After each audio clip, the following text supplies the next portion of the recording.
Hello friends and welcome to Ariel's Twilight Years, how to be a really old model. I used to enjoy the fact that whenever I shot these videos I'd be in a different place. Oh, I'm in America this month. Oh, I'm in Germany this month. And now I'm having to do the same thing but just with my house. So I'm downstairs this month. I think I was downstairs last month. Maybe I was upstairs the month before. Oh dear. Anyway, I've done a slightly different angle so that it looks like a completely different space. 9 things that I wish I had known when I started modelling. I'm hoping this will be genuinely useful to some models who are newer to the scene than I am, because there's a lot of stuff I would love to just go back and warn myself about some things and comfort myself about some things too. So that's what I'm gonna do today. And I'm going to try to be fairly brief so that we move through this quickly. For those of you who don't know that much about me, I've been modelling coming up for 17 years, which is, in the modelling profession, that is anomalously long for a career. And that's not because other people couldn't have done it for as long as I have. I think it's that a lot of people kind of move through the stage where they want to model quicker than I have, and I just really love the job. And I've been lucky enough to keep getting work, so I've stayed with it for a long time, which does mean that I've got, I hope, a kind of depth of knowledge of the industry. So I hope that I can be useful. So, things I wish I'd known when I started modelling. Number 1. If I could go back and start again, I would buy lots and lots of cheap clothes. When I started modelling, I was blown away by how much money you could make, because I went from being able to make about £250 a week in an office job to £250 a day. I was 25, and so the first thing I thought I needed to do, because I was making all this money, was to buy really high quality investment pieces, because I thought that that's what photographers would expect. I had a handmade corset made. I bought a lot of good quality plain black clothing because I thought, well, that will go with everything. Then I discovered that matte black clothing is terrible for photography, that I'd get bored with wearing things really quickly, that people would rebook me and want me to arrive with different clothes from what I brought the first time. And I discovered that actually it would be much better to have 10 cheap corsets than one really high quality one, because however great it is, no one's going to want to shoot it more than once. I remember shopping for a location trip I was going on to France, and going to Primark, which had just recently opened, and feeling really guilty about it, that I mustn't let the photographer or the other models on the trip know where I'd shopped because it was really cheap. And I got on the trip and realised that all the models, we'd all bought the same panties because we'd all been to Primark, because it makes sense. So now as a model I buy a lot of very cheap clothing, including a lot of things from charity shops, because what I want is a wide variety of cheap stuff that doesn't matter. Photographers are gonna trash your clothes. Sometimes, some of them. Buy stuff that doesn't need ironing, it will make a huge difference to you. So buy cheap, bright things that don't need to be ironed, and buy plenty of them. That's my advice. Number 2. I wish I'd known about eyebrow pencils. It took me 5 years to discover eyebrow pencils. And looking back at my makeup when I started modelling, I had mascara, I had blusher, and I had lipstick. And that was it. And I learned it was fine. I figured it out in the end. But if I was starting out now, I would probably take myself off to see a makeup artist, have an afternoon with them, figure out a good basic look that I could achieve myself, buy the products to achieve that, and then go from there as I learned. As it was, the first 6 months of my career were spent without wearing foundation, and so my nose looks pink like a guinea pig in most of my pictures. I remember I went and had a test shoot with quite a famous photographer, and he wanted me to do my own makeup, and he asked me to go and put some powder on my nose because it was shiny, and I didn't have any powder.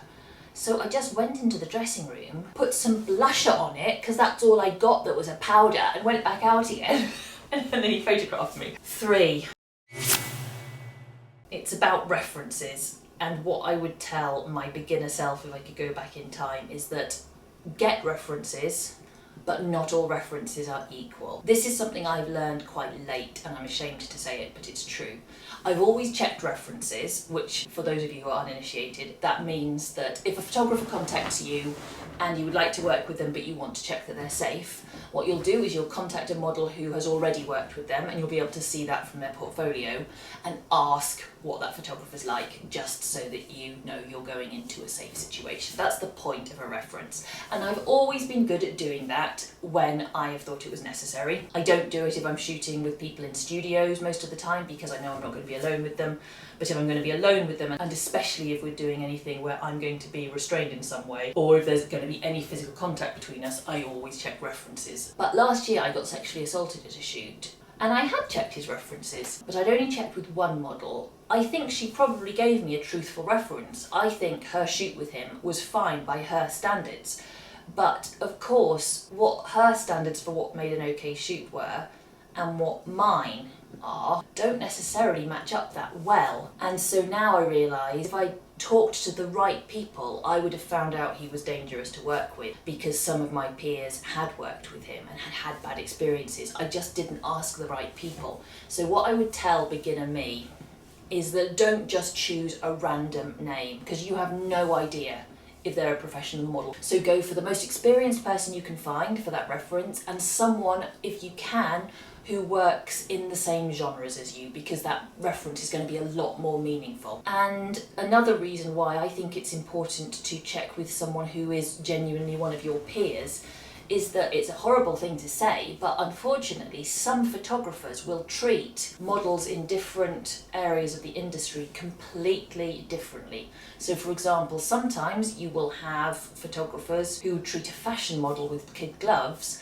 but if they know that model also shoots nude, they might treat her in a completely different way. So for example, there is a well-known sexual predator photographer in the northeast of England who has behaved inappropriately to multiple models, including me. He's been accused of sexual assault multiple times. He's had multiple models go to the police. He's a predator.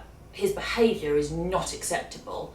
But as well as booking freelance models, he books agency models. And as far as anyone's ever been able to tell, he's treated them absolutely fine.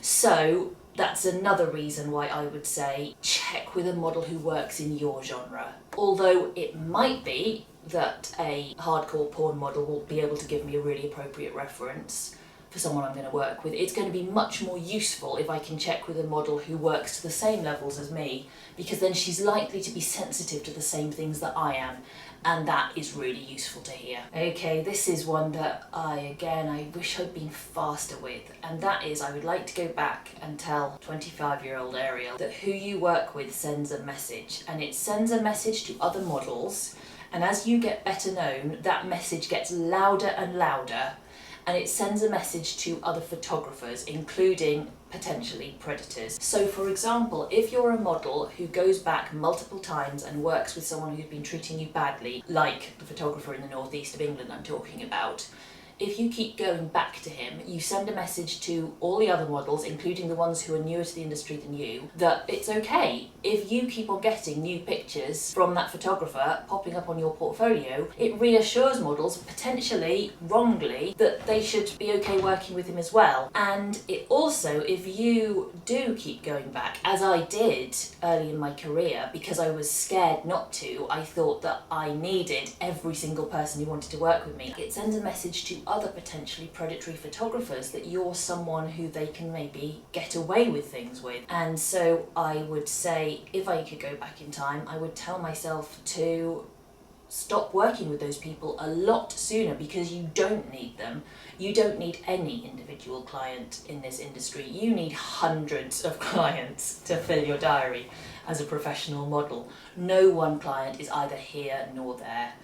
And I would like to drive that message home to 25-year-old Ariel Anderssen, because she didn't know, she didn't value herself enough, and she put herself in some situations where people just didn't treat her the way any model should be treated. Don't let that happen to you, because you'll probably be fine, but you'll have some experiences that you really wish you didn't have to have. And in the process, you might contribute to other models having some bad experiences. And that's the last thing you'd have wanted, but that's the message you've sent by going back to people who aren't 100% okay and safe to work with. If someone's inappropriate, they're going to carry on being inappropriate, unless you are capable of confronting them about it, or unless you don't go back. Number 5.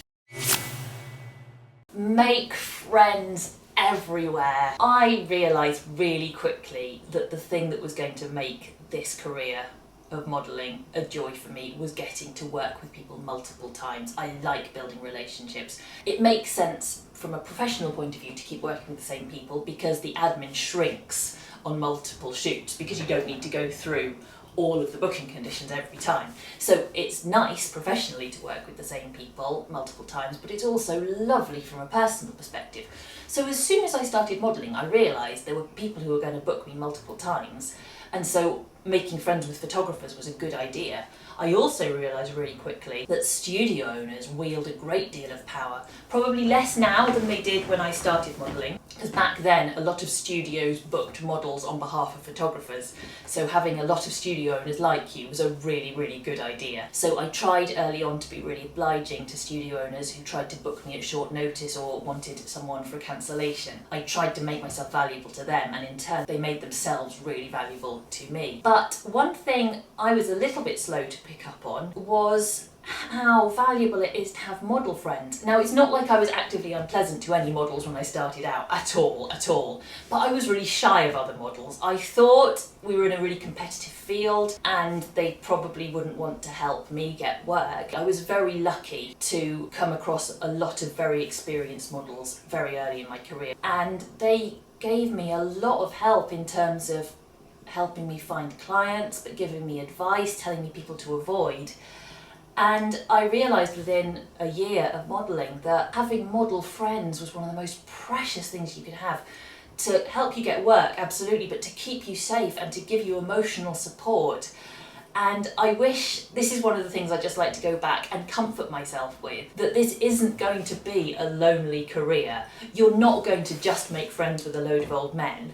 You'll make some friends with some lovely old men, that'll be great, but you're going to have a peer group and they can support you and you can support them, and it's going to be a really lovely community to be part of.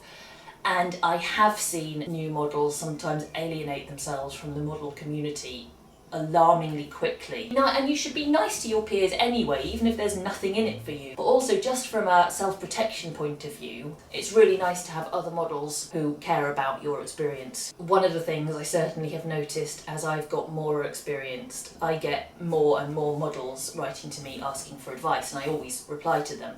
But one of the things I've noticed is that quite often then they won't write back to say thank you, so they'll kind of use me like the Citizen Advice Bureau to help themselves get started or to get clients, and won't think to write to thank me or reach out in any kind of friendship. And it's not the end of the world, but I would certainly say to those models that if you do that, you'll get some help once from each person you contact. If you're polite and gracious and maybe consider what you can do for them, you will get help from that person for the rest of your career, and that is a much better result.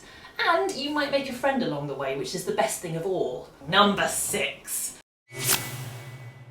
And this is about TFP, which stands for time for print, which is an old-fashioned expression. It means basically working for free in return for getting pictures from the shoot. When I started modelling, I did do some test shoots and TFP shoots. I did 2 right at the beginning of my career, which gave me the basis of a portfolio and started getting me paid work immediately.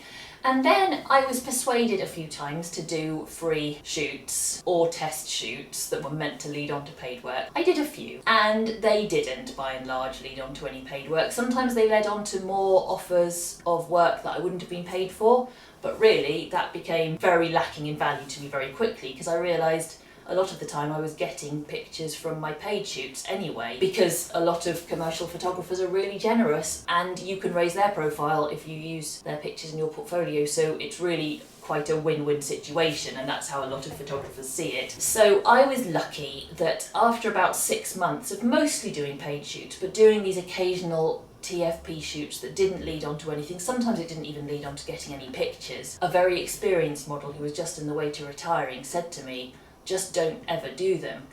The photographers who've got their lives together enough to offer you paid work have probably got themselves organised enough to give you pictures, and the people who are scrabbling around trying to do free shoots are possibly going to be so disorganised they're never going to give you pictures, and even if they do give you pictures they might not be any good.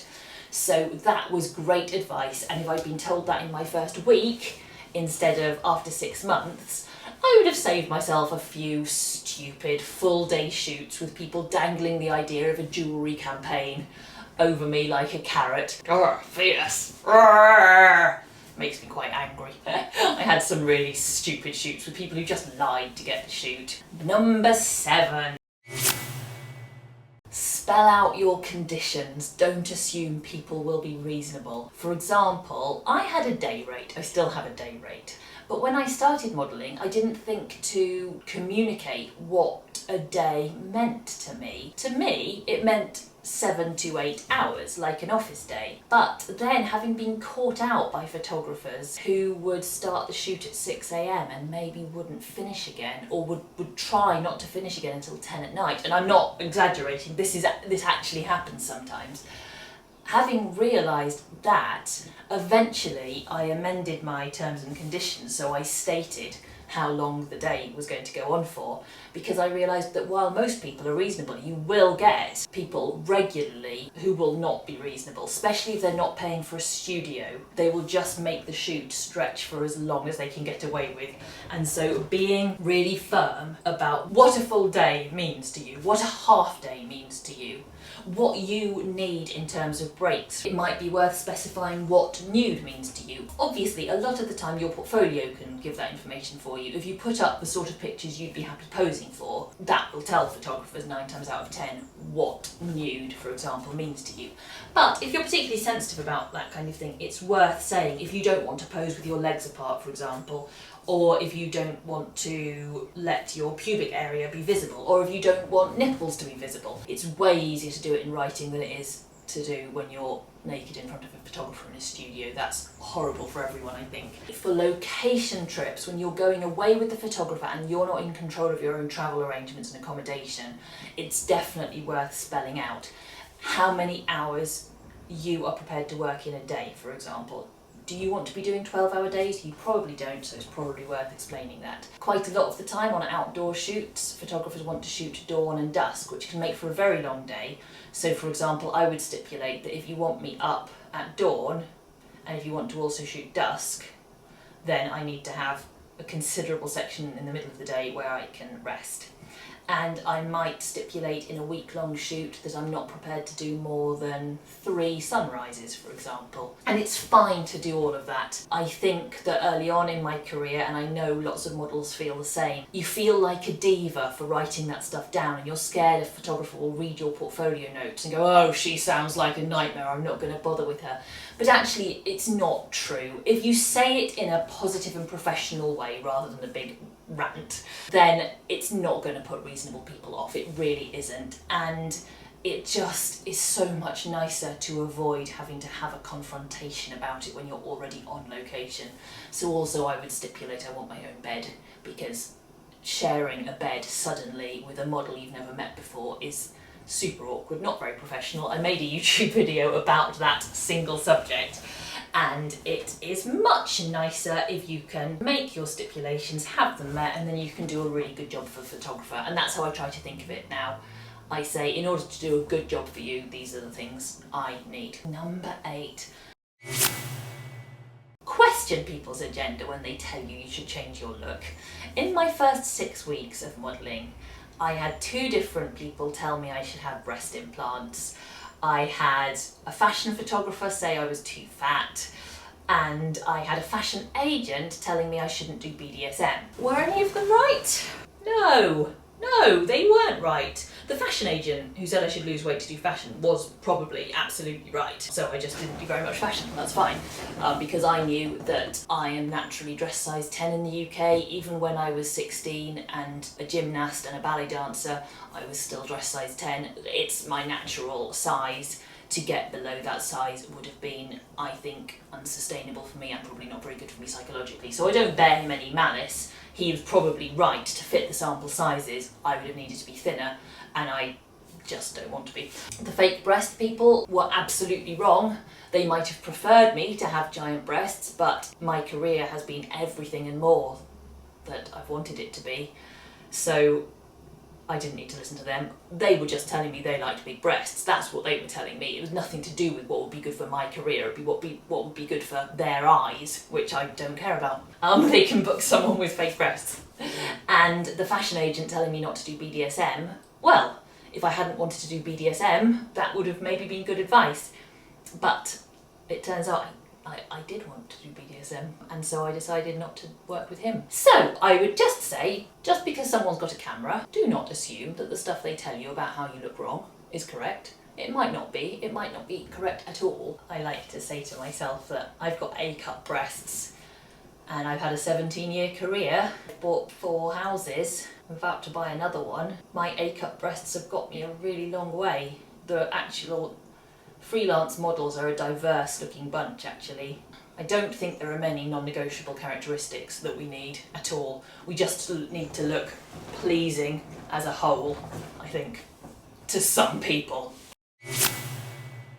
And finally, I would love to go back and tell myself, and I'd love to tell any beginner model this advice, that it's not going to be over for you tomorrow. This can be a long-term career if that's what you want. So it's probably a good idea to treat it that way. And by that I mean, have goals, have professional goals and have financial goals. Don't think of it just as a quick way to make money for a year. I mean, if that's what it needs to be for you, that's totally fine.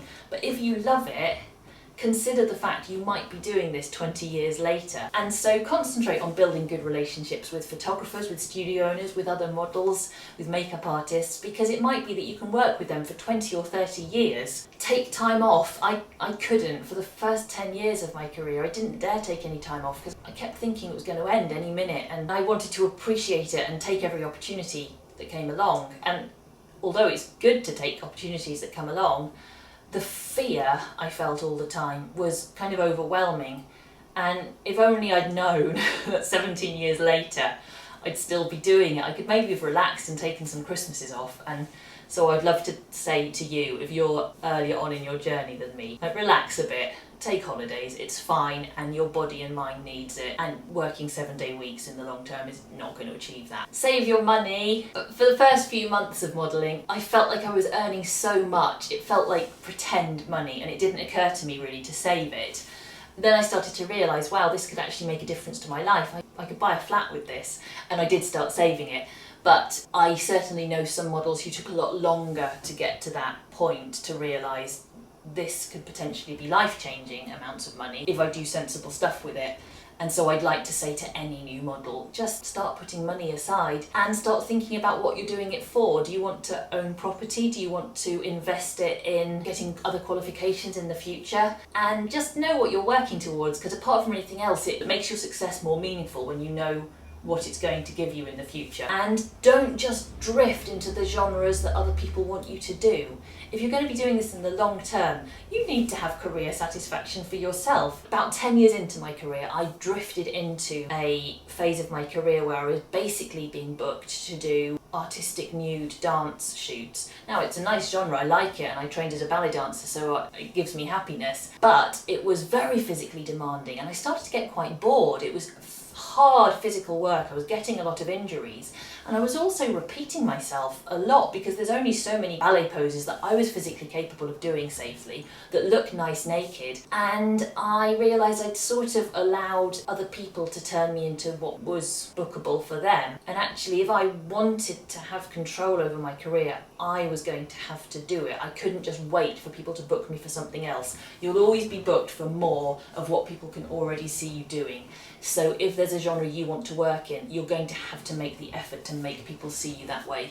So I remember rebalancing my career in 2014 and making a big fuss about how much I liked fetish stuff, just to see if I could get more fetish work and step down the ballet work, and I could. All it took was for me to take the reins and start steering myself in the direction I wanted to go in. And so I would certainly say, for your long-term happiness, for your safety and for career longevity, you just sometimes need to say no to stuff if it doesn't suit your long-term strategies. Dear newer models, I hope this industry is kind to you. It's been my happy place for 17 years and I want everyone to have the best experience they possibly can, whether it's for a year while you're a student or whether it's 20 years or whether it's longer. So I've tried to give you my tips for maximising the chances of that. Stay away from the predators, make friends with other models, think about what you want to achieve and go for it, and don't have fake boobs unless you really want them.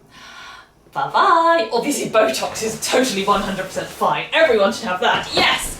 Bye bye now! Bye.